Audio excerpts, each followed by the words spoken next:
نحمد ونصلي على رسوله الكريم أما بعد فأعوذ بالله من الشيطان الرجيم بسم الله الرحمن الرحيم وفي القصاص حياة يا أولي الألباب صدق الله العلي العظيم। আপনারা জানেন এখানে আমরা কেন উপস্থিত হয়েছি। বিভিন্ন জায়গাতে ধর্ষণ বেড়ে গেছে, খুন খারাপি, চুরি ডাকাতি বৃদ্ধি হয়েছে। এর কারণটা কি? আমি মনে করি দুই একজন ধর্ষককে শুধু ফাঁসিতে দিলেই ধর্ষণ বন্ধ হবে না। ধর্ষণ কেন হচ্ছে এই কারণ উদ্ঘাটন করতে হবে। ধর্ষণের মূল কারণ হলো নৈতিক শিক্ষার অভাব, আল্লাহর ভয় আমাদের মধ্যে নেই, ইসলামী শিক্ষা আমাদের মধ্যে নেই। ধর্ষণের মূল কারণ হলো ধর্ষণের প্রতি উৎসাহিত করা হচ্ছে। যারা ধর্ষক তারা বিচারের আওতায় আসছে না, তাদের বিচার হচ্ছে না। ধর্ষণ করার পরও নিরাপদে হাঁটছে। জাহাঙ্গীর ইউনিভার্সিটিতে 100 ধর্ষণ করার পরে সেঞ্চুরি পালন করছে।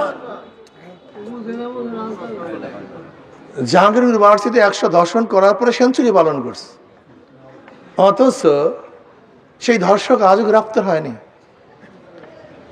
আজও তাকে বিচার করা যায়নি।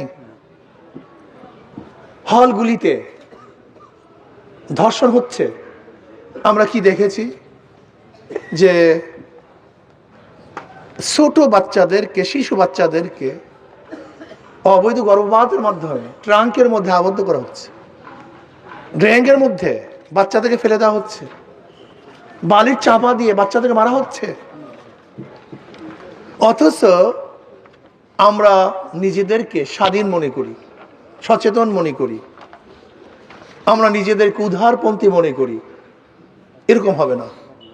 আমি মনে করি নৈতিক শিক্ষা দিতে হবে, ইসলামী শিক্ষায় শিক্ষিত করতে হবে, ইসলামী আইন বাস্তবায়ন করতে হবে। ইসলামী আইন, কোরআন সুন্নাহর আইন বাস্তবায়ন ব্যতীত ধর্ষণ বন্ধ করা সম্ভব নয়। এর জন্য আমি দাবি করবো, আসুন বাংলাদেশের গোটা জনগণ যদি ধর্ষণ বন্ধ করতে চান, চিরতরে ধর্ষণ উৎখাত করতে চান, তাহলে কোরআন সুন্নাহর আইন বাস্তবায়ন করুন, ইসলাম হুকুমাত কায়েম করুন। ধর্ষকদের আশ্রয় নয়, তাদেরকে বিচারের আওতায় নিয়ে আসেন।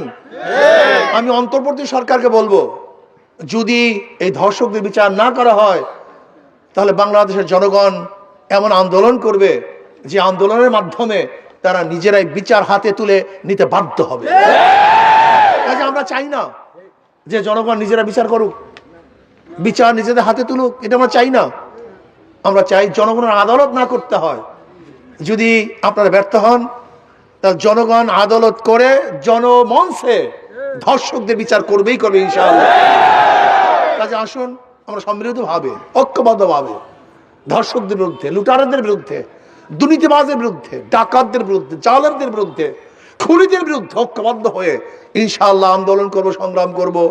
অবশ্যই বাংলার জমিতে ধর্ষকদের বিচার হবেই হবে ইনশাআল্লাহ। আমাকে আমাদের সবাইকে এই জালেমের বিপক্ষে, ধর্ষকদের বিপক্ষে এবং মাজলুমের পক্ষে, যারা ধর্ষিতা হয়েছে তাদের পক্ষে সুস্থ বিচার এবং ন্যায় বিচার যেন প্রতিষ্ঠিত করতে পারি, আল্লাহ আমাদের সবাইকে সেই তৌফিক দান করেন। এখন বিক্ষোভ হবে, আমরা সবাই বিক্ষোভে অংশগ্রহণ করি।